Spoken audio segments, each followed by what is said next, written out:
This past year, I worked as a COVID resource specialist at my local hospital. In my role, I was responsible for communicating negative test results to patients and answering any questions to support the patient through the stressful process of receiving their COVID results. I worked during most evenings, which meant that usually all of the day's outgoing calls had already been made, and instead, I was responsible for answering questions as people called into the line and carrying out the written patient communication. In addition, I would go through any voicemails that had not been attended to from throughout the day. Oftentimes, I would notice that several voicemails had been saved from earlier in the day and that they were often voicemails from non-English speakers.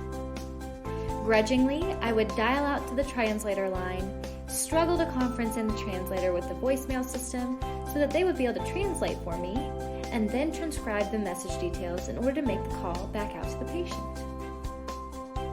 I say grudgingly because this process was time-consuming, and it was often frustrating to get the system to work so that I would actually be able to receive the message in the end. After the first few times I had to attend to these saved messages, I soon caught on to why the morning shift seemed to conveniently leave that work for the evening shift. Some evenings, I too would be busy with my own work of answering incoming calls and sending out written communications. And on such occasions, it was easy to contemplate leaving the voicemails for the morning shift to deal with. In fact, one day, after a long few hours of answering calls and sending emails, I realized that I had only 10 minutes left in the day. Rather than calling the translator and attempting to contact the patients then, I decided it would be fine to leave this task for the morning shift. That night, I realized my mistake and felt so bad about how my desire to end my shift on time and ease up my evening meant that some patients weren't able to get the care that they deserved from us. My positionality as someone who lives in a society where the most commonly spoken language is also my native one meant that I was ignorant of the struggles of patients who didn't share this experience with me.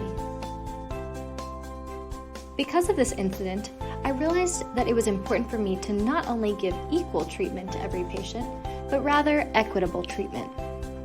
Spending the same time calling back non-English speakers as I did calling back English speakers would not ensure that I had time to call in the translator, interpret the message, and call the patient back with a translator present. Rather, by approaching this situation with a mindset of equity, I would be able to understand that I needed to give extra attention to my non-English voicemails and patients so that they were able to receive the same care from our institution. When I look back on this situation, I realize that I neglected to take responsibility for the power imbalances that were at play in these interactions.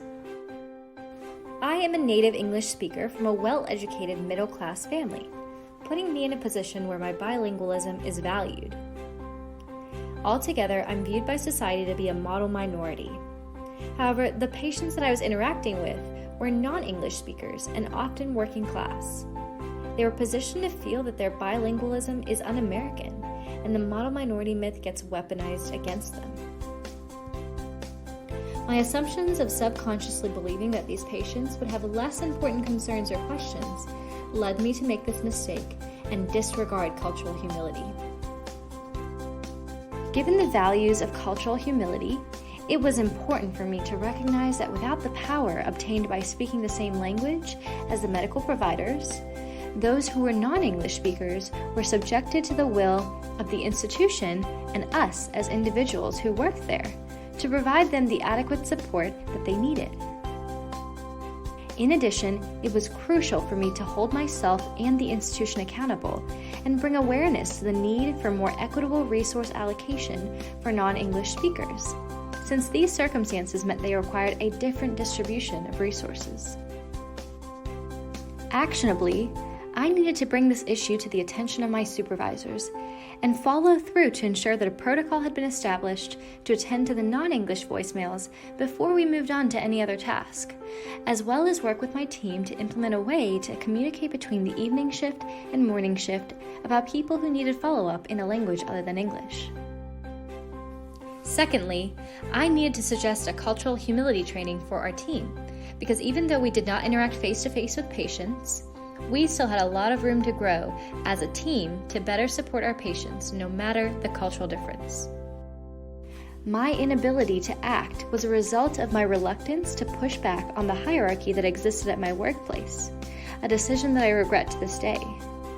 With a stronger understanding of how actions can translate from the principles of cultural humility, I hope that I will be more prepared to recognize power imbalances and hold accountability where it is necessary in order to provide all of my future patients with empathy and proper attention. As the first principle of cultural humility states, this process is a lifelong endeavor that will continue to require a willingness to learn, acceptance of my dearth of competence for every cultural encounter, and a willingness to push for more equitable treatment for my patients and for all people.